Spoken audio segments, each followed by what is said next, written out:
अगं सुनबाई, लहानपणी माझा पप्प्याना लयच गोरा होता. असं गोरा होता ना, सर्व असं फॉरेनर सारखा, असा पांढरा शुभ्र, असा मस्त तांबडे केस बिस असायचे त्याचेवाले.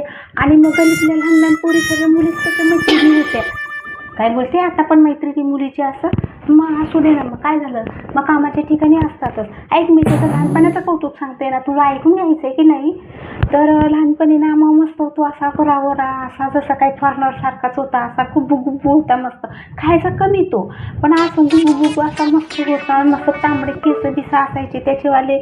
आणि मग असं लहान लहान पोरी त्याच्या मैत्रिणी होत्या. मस्त जाता येता पोरींना तर असा फ्लाइंग किस देत राहायचा. लई सुंदर होता. अगं त्याचं काय कौतुक सांगू, असा पांढरा शुभ्र होता ना, त्याच्यामुळे ना त्याला उन्हात टाकलं ना तर सूर्य कुठला आणि पप्प्या कुठला कळायला मागत नव्हता. काय बोलते, आता का बरं काळा, आता कुठं काळा येतो.